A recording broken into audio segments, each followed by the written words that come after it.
CM Dhami की अध्यक्षता में आज हुई कैबिनेट बैठक में विभिन्न विभागों के कई प्रस्तावों पर मुहर लगी। इस दौरान श्री राम मंदिर की प्राण प्रतिष्ठा पर पीएम मोदी का आभार भी जताया गया। बैठक में एक ओर जहां सीएम धामी ने होम स्टे के लिए 100% अनुदान देने का फैसला लिया, वहीं उत्तराखंड में हाउस ऑफ हिमालय के उत्पादों की मॉनिटरिंग के लिए अब कंपनी बनाने के लिए भी निर्णय लिया गया है।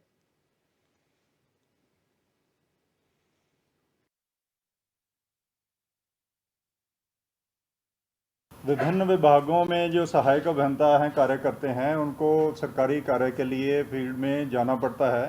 तो अभी तक उनको वाहन भत्ता अनुमन्य नहीं था, तो कैबिनेट ने इस पे आज वाहन भत्ते की स्वीकृति दी। कितना है? 4,000 रुपया प्रति माह। जी। अगला मत भी वित्त विभाग का था।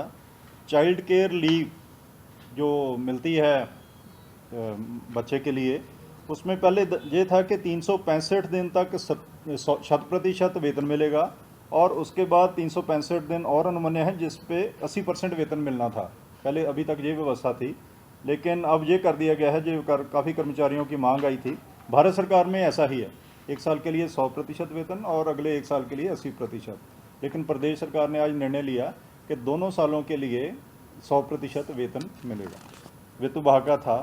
जिन अधिकारियों को पहले, कर्मचारियों को, सरकारी सेवकों को वाहन भत्ता पहले अनुमन्य था, लेकिन वो काफ़ी पुराना हो गया था, तो उसमें रेट्स उसके कुछ रिवाइज़ किए हैं। अब नया रेट 1200 से 4000 तक विभिन्न लेवल के लिए तय किया गया है। पहले ये 200 से लेकर 2700 तक था, और नया रेट 1200 से लेकर 4000 तक किया गया। चौथा मत भी वित्त विभाग का है। ये व्यक्तिगत सहायक संवर्ग में पदोन्नति के लिए कुछ परिवर्तन किया गया है। स्टाफिंग पैटर्न में संशोधन किया गया है। पहले 4600 के बाद 5400 का ही स्केल था। अब बीच में एक 4800 का स्केल नया एंटर किया गया है, जिसमें पदोन्नति के अवसर बढ़ेंगे। सरकार के कमेंट प्राप्त हुए थे कि ये नया जो कानून, जो कोड बन गई हैं भारत सरकार की, उससे कॉन्फ्लिक्ट है जो स्टेट गवर्नमेंट ने पास किया है। तो इसलिए भारत सरकार ने परामर्श दिया था कि इसको स्टेट वापस ले ले। तो इसलिए आज कैबिनेट ने अप्रूव किया है कि इसको सदन के पटल से वापस लिया जाएगा। पद सिंचाई विभाग का था। ये भी विचलन से हो चुका था क्योंकि थोड़ी समय सीमा थी।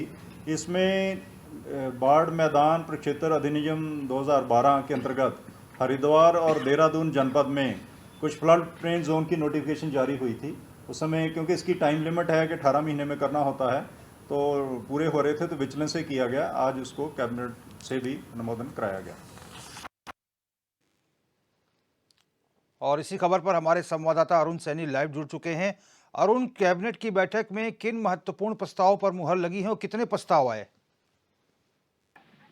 जी रोहित, आज धामी कैबिनेट की बैठक हुई जिसमें करीब जो है 1.5 दर्जन से अधिक प्रस्तावों पर जो है मुहर लगी है और इसमें कई मुख्य प्रस्ताव भी हैं जिन पर जो है आज कैबिनेट की मुहर लगी है। जिसमें की अगर बात करी जाए तो लंबे समय से जो मांग चल रही थी किसानों का गन्ने का रेट जो है मूल्य घोषित करने को लेकर और गन्ने का मूल्य जो है बढ़ाए जाने को लेकर जो मांग थी किसानों की, इसको लेकर भी जो है जो प्रस्ताव कैबिनेट में रखा गया उसको मुहर लगी है। और पिछले वर्ष की बात करें तो जो किसानों को गन्ने की जो फसल है उसको लेकर 355 रुपए जो अगेती फसल है उसका दाम प्रति क्विंटल गन्ने के हिसाब से जो है मिलता था, तो वही इस पर जो है 20 रुपए प्रदेश सरकार ने बढ़ाया और इसमें जो है 375 अगेती फसल के लिए, तो वही 365 रुपए जो है पछेती फसल के लिए जो है रखा गया है।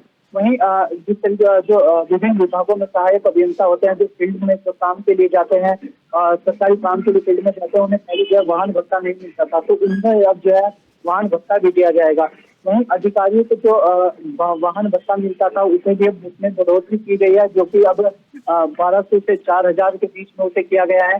तो वहीं खेल विभाग की अगर बात करें तो खेल विभाग में भी प्रस्ताव आया था जिसमें की जो अंतर्राष्ट्रीय खेलों में जो खिलाड़ी पदक लाते हैं उनके लिए 4% जो है सरकारी नौकरियों में कोटे होकर, तो उसमें कैबिनेट की मंजूरी मिली है और विधानसभा सत्र के दौरान जो है इसको लाया जाएगा, इसे लागू किया जाएगा।